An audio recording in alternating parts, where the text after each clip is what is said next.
ओम शांति। 11 सितंबर 2021 के ईश्वरीय महावाक्य। पहले सुनते हैं मुरली के मुख्य पॉइंट्स। बाबा ने कहा, इस समय सबकी बुद्धि को गोदरेज का ताला लगा हुआ है, उसे खोलने की चाबी एक बाप के पास है। तो पहले पहले सबको बेहद के बाप का परिचय देना है। यह जरूर समझाओ कि परमपिता परमात्मा ब्रह्मा द्वारा अभी राजयोग सिखला रहे हैं।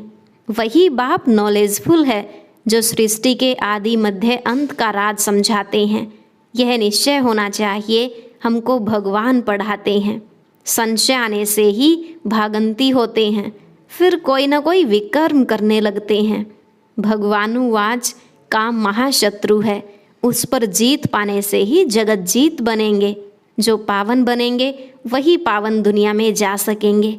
तुम्हारे मुख से कभी हे बाबा शब्द नहीं निकले, क्योंकि हे ईश्वर, हे भगवान ऐसे तो भक्त लोग पुकारते हैं। तुम तो बाप के बच्चे बने हो, उनसे वर्षा ले रहे हो। तुम्हारा है बेहद का सन्यास, तुम्हें घर बार नहीं छोड़ना, न कोई सफ़ेद कपड़े का बंधन है, परंतु सफ़ेद फिर भी अच्छा है। गृहस्थ में रहते बड़ा युक्ति से चलना है। लौकिक संबंधों से तोड़ निभाते हुए बुद्धि सदा ऊपर रहनी चाहिए। जो अच्छी रीति पढ़ेंगे, बाप के साथ योग लगाएंगे, वही बाप से पूरा वर्षा पाएंगे। बाकी तो जब विनाश होगा, सब आत्माएं हिसाब किताब चुकता कर घर जाएंगे। लास्ट में बाबा ने कहा, तुम अभी प्रजापिता ब्रह्मा की संतान बने हो। तुम्हारी आपस में क्रिमिनल असॉल्ट हो ना सके। अगर विकार की दृष्टि खींचती है तो गिर पड़ेंगे। बाप का बनकर काला मुंह नहीं करना। अब सुनते हैं महावाक्यों को विस्तार से। मुरली का सार। मीठे बच्चे, सत्य बाप सचखंड स्थापन करते हैं। तुम बाप के पास आए हो नर से नारायण बनने की सच्ची सच्ची नॉलेज सुनने। प्रश्न, तुम बच्चों को अपने गृहस्थ व्यवहार में बहुत बहुत संभाल कर चलना है। क्यों? उत्तर, क्योंकि तुम्हारी गतमत सबसे न्यारी है।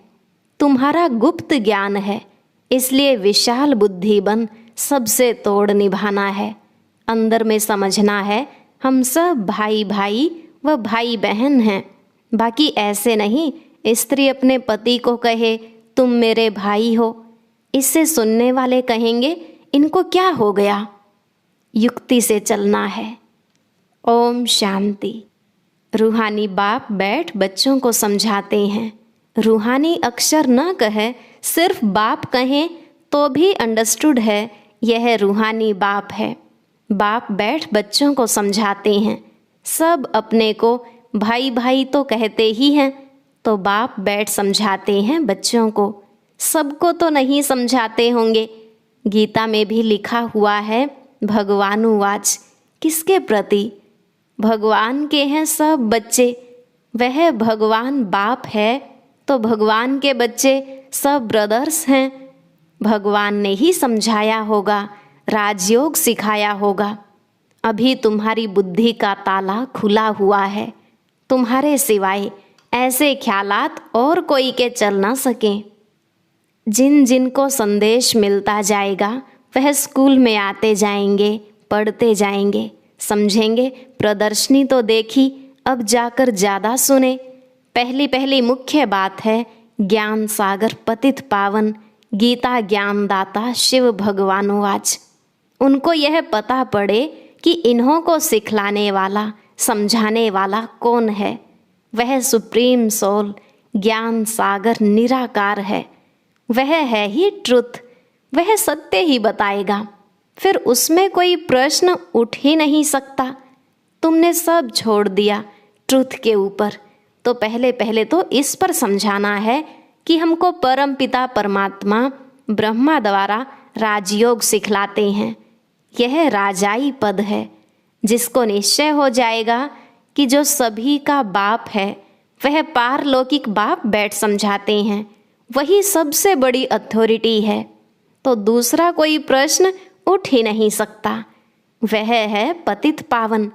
वह जब यहाँ आते हैं तो जरूर अपने टाइम पर आते होंगे। तुम देखते भी हो, यह वही महाभारत की लड़ाई है। विनाश के बाद वाइसलेस दुनिया होनी है। यह मनुष्य जानते नहीं कि भारत ही वाइसलेस था। बुद्धि चलती नहीं, गोडरेज का ताला लगा हुआ है, उसकी चाबी एक बाप के पास ही है। इसलिए यह किसको पता नहीं है कि तुमको पढ़ाने वाला कौन है।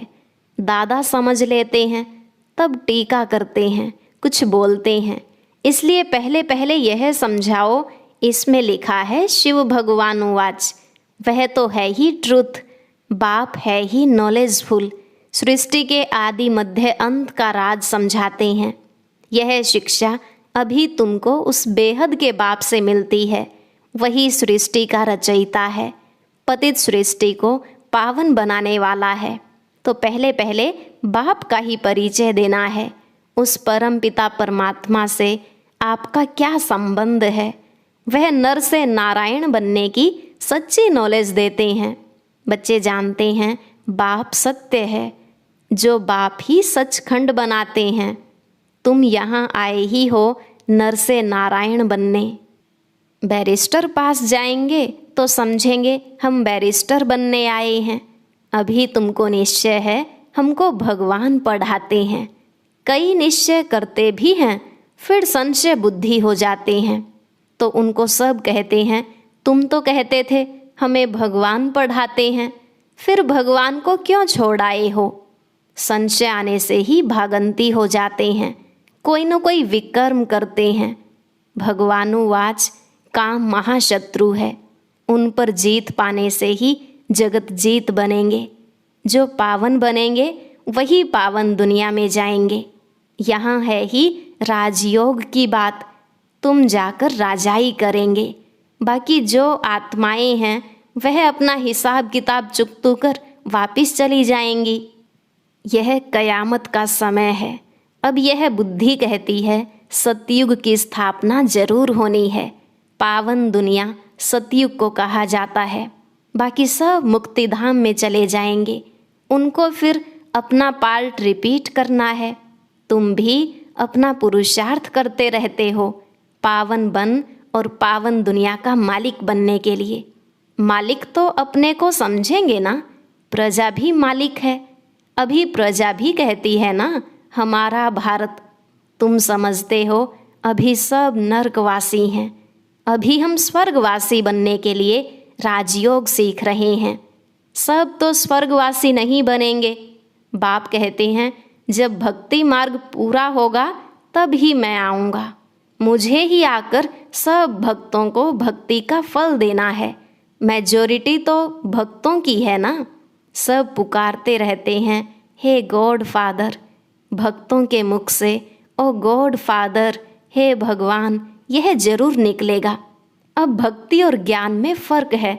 तुम्हारे मुख से कभी हे ईश्वर, हे भगवान नहीं निकलेगा। मनुष्यों को तो यह आधा कल्प की प्रैक्टिस पड़ी हुई है। तुम जानते हो वह हमारा बाप है। तुमको हे बाबा थोड़ी ही कहना है। बाप से तुमको तो वर्षा लेना है।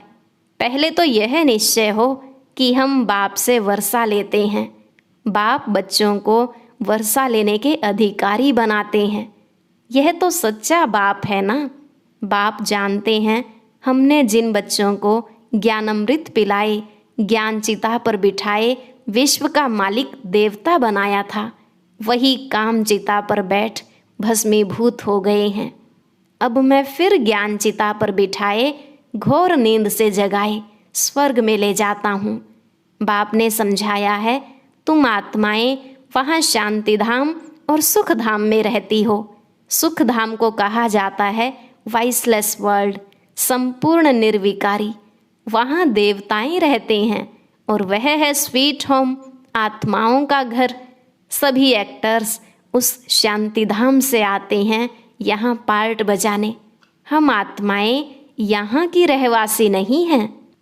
वह एक्टर्स यहाँ के रहवासी होते हैं। सिर्फ घर से आकर ड्रेस बदली कर पार्ट बजाते हैं। तुम तो समझते हो हमारा घर शांति धाम है, जहाँ हम फिर वापस जाते हैं। जब सभी एक्टर्स स्टेज पर आ जाते हैं तब बाप आकर सबको ले जाएंगे। इसलिए उनको लिबरेटर, गाइड भी कहा जाता है। दुख हरता सुख करता है, तो इतने सारे मनुष्य कहाँ जाएंगे? विचार तो करो। पतित पावन को बुलाते हैं किस लिए? अपने मौत के लिए। दुख की दुनिया में रहने नहीं चाहते हैं, इसलिए कहते हैं घर ले चलो। यह सब मुक्ति को ही मानने वाले हैं। भारत का प्राचीन योग भी कितना मशहूर है। विलायत में भी जाते हैं प्राचीन राजयोग सिखलाने। क्रिश्चियन में बहुत हैं जो सन्यासियों का मान रखते हैं। गेरू कफनी की जो पहरवाइश है वह है हठयोग की। तुमको तो घर बार छोड़ना नहीं है, न कोई सफ़ेद कपड़े का बंधन है, परंतु सफ़ेद अच्छा है। तुम भट्ठी में रहे हो तो ड्रेस भी यह हो गई है। आजकल सफ़ेद पसंद करते हैं। मनुष्य मरते हैं तो सफ़ेद चादर डालते हैं। तो पहले कोई को भी बाप का परिचय देना है। 2 बाप हैं। यह बातें समझने में टाइम लेती हैं। प्रदर्शनी में इतना समझा नहीं सकेंगे। सतयुग में 1 बाप, इस समय है तुमको 3 बाप, क्योंकि भगवान आते हैं प्रजापिता ब्रह्मा के तन में। वह भी तो बाप है सबका। अच्छा, अब तीनों बाप में उच्च वर्षा किसका? निराकार बाप वर्षा कैसे दें? वह फिर देते हैं ब्रह्मा द्वारा। ब्रह्मा द्वारा स्थापना करते और ब्रह्मा द्वारा वर्षा भी देते हैं। इस चित्र पर तुम बहुत अच्छी रीति समझा सकते हो। शिव बाबा है, फिर यह प्रजापिता ब्रह्मा, आदि देव, आदि देवी, यह है ग्रेट ग्रेट ग्रैंड फादर। बाप कहते हैं मुझ शिव को ग्रेट ग्रेट ग्रैंड फादर नहीं कहेंगे, मैं सबका बाप हूँ। यह है प्रजापिता ब्रह्मा। तुम हो गए भाई बहन, आपस में क्रिमिनल असॉल्ट कर न सके। अगर दोनों की आपस में विकार की दृष्टि खींचती है तो फिर गिर पड़ते हैं, बाप को भूल जाते हैं। बाप कहते हैं तुम हमारा बच्चा बन काला मुंह करते हो। बेहद का बाप बच्चों को समझाते हैं तुमको यह नशा चढ़ा हुआ है। जानते हो ग्रस्त व्यवहार में भी रहना है, लौकिक संबंधियों को भी मुंह देना है। लौकिक बाप को तुम बाप कहेंगे ना, उनको तो तुम भाई नहीं कह सकते।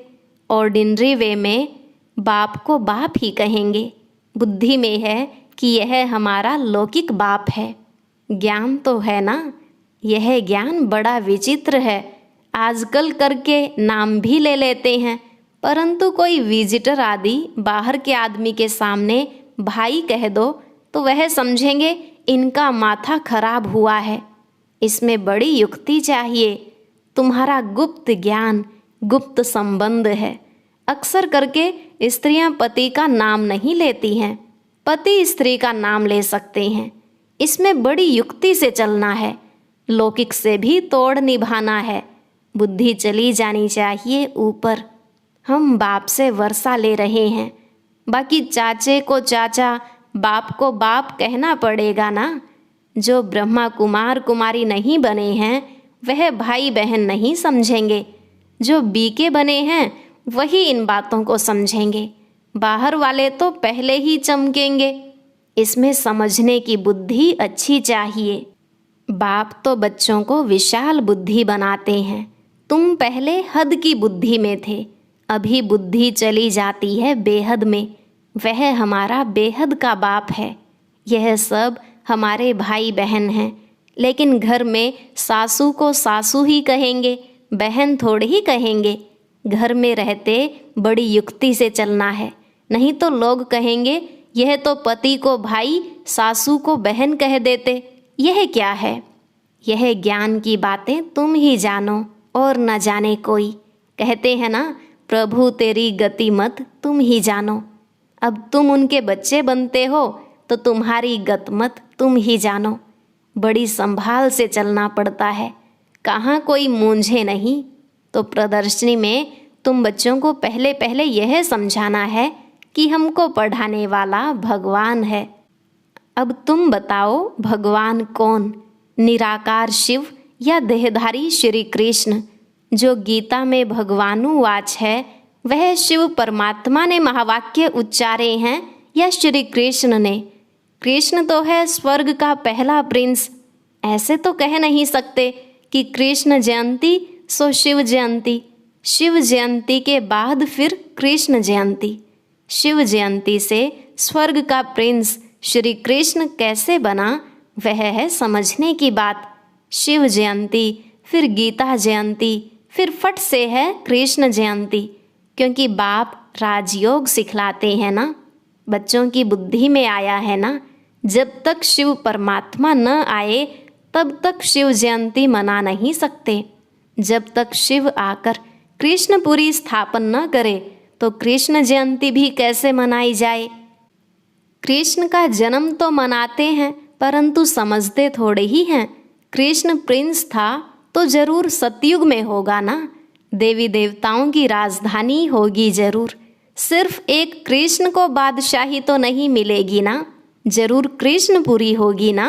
कहते भी हैं कृष्णपुरी, और फिर यह है कंसपुरी। कृष्णपुरी नई दुनिया, कंसपुरी है पुरानी दुनिया। कहते हैं देवताओं और असुरों की लड़ाई लगी, देवताओं ने जीता, परंतु ऐसे तो है नहीं। कंसपुरी खत्म हुई, फिर कृष्णपुरी स्थापन हुई ना। कंसपुरी पुरानी दुनिया में होगी, नई दुनिया में थोड़े ही यह कंस दैत्य आदि होंगे। यहाँ तो देखो कितने मनुष्य हैं, सतयुग में बहुत थोड़े हैं। यह भी तुम समझ सकते हो, अभी तुम्हारी बुद्धि चलती है। देवताओं ने तो कोई लड़ाई की नहीं। दैवी संप्रदाय सतयुग में ही होते हैं, आसुरी संप्रदाय यहाँ हैं। बाकी न देवताओं और असुरों की लड़ाई हुई, न कौरवों और पांडवों की हुई है। तुम रावण पर जीत पाते हो। बाप कहते हैं इन विकारों पर जीत पानी है तो जगत जीत बन जाएंगे, इसमें कोई लड़ना नहीं है। लड़ने का नाम ले तो वायलेंस बन जाएं, हिंसक बन जाएं। रावण पर जीत पानी है, परंतु नॉन वायलेंस। सिर्फ बाप को याद करने से हमारे विकर्म विनाश होते हैं। भारत का प्राचीन राजयोग मशहूर है। बाप कहते हैं मेरे साथ बुद्धि का योग लगाओ तो तुम्हारे पाप भस्म होंगे। बाप पतित पावन है तो बुद्धि योग उस बाप से ही लगाना है, तो तुम पतित से पावन बन जाएंगे। अभी तुम प्रैक्टिकल में उनसे योग लगा रहे हो, इसमें लड़ाई की कोई बात ही नहीं। जो अच्छी रीति पढ़ेंगे, बाप के साथ योग लगाएंगे, वही बाप से वर्षा पाएंगे कल्प पहले मुआफिक। इस पुरानी दुनिया का विनाश भी होगा, सब हिसाब किताब चुकतू कर जाएंगे। फिर क्लास ट्रांसफ़र हो, नंबरवार जाकर बैठते हैं ना, तुम भी नंबरवार जाकर वहाँ राज्य करेंगे। कितनी समझ की बातें हैं। अच्छा, मीठे मीठे सिकिलधे बच्चों प्रति माता पिता बाप दादा का याद प्यार और गुड मॉर्निंग। रूहानी बाप की रूहानी बच्चों को नमस्ते। रूहानी बच्चों की रूहानी बाप दादा को नमस्ते नमस्ते, गुड मॉर्निंग, शुक्रिया बाबा, शुक्रिया। धारणा के लिए मुख्य सार। पहला पॉइंट, इस कयामत के समय जबकि सतयुग की स्थापना हो रही है तो पावन जरूर बनना है। बाप और बाप के कार्य में कभी संशय नहीं उठाना है। दूसरा, ज्ञान और संबंध गुप्त है, इसलिए लौकिक में बहुत युक्ति से विशाल बुद्धि बनकर चलना है। कोई ऐसे शब्द नहीं बोलने हैं जो सुनने वाले मूंझ जाएं। आज का वरदान, मनमत परमत को समाप्त कर, श्रीमत पर पद्मों की कमाई जमा करने वाले पद्मा पदम भाग्यशाली भव। मनमत परमत को समाप्त कर, श्रीमत पर पद्मों की कमाई जमा करने वाले पद्मा पदम भाग्यशाली भव। बाबा ने कहा श्रीमत पर चलने वाले एक संकल्प भी मनमत व परमत पर नहीं कर सकते। स्थिति की स्पीड यदि तेज नहीं होती है तो जरूर कुछ न कुछ श्रीमत में मनमत व परमत मिक्स है। मनमत अर्थात अल्पज्ञ आत्मा के संस्कार अनुसार जो संकल्प उत्पन्न होता है वह स्थिति को डगमग करता है। इसलिए चेक करो और कराओ। एक कदम भी श्रीमत के बिना न हो, तब पद्मों की कमाई जमा कर पद्मापदम भाग्यशाली बन सकेंगे। स्लोगन: मन में सर्व के कल्याण की भावना बनी रहे, यही विश्व कल्याणकारी आत्मा का कर्तव्य है। मन में सर्व के कल्याण की भावना बनी रहे, यही विश्व कल्याणकारी आत्मा का कर्तव्य है। ओम शांति। आज की अव्यक्त मुरली जरूर सुने। उसके लिए ऊपर दिए गए बॉक्स को टच करें।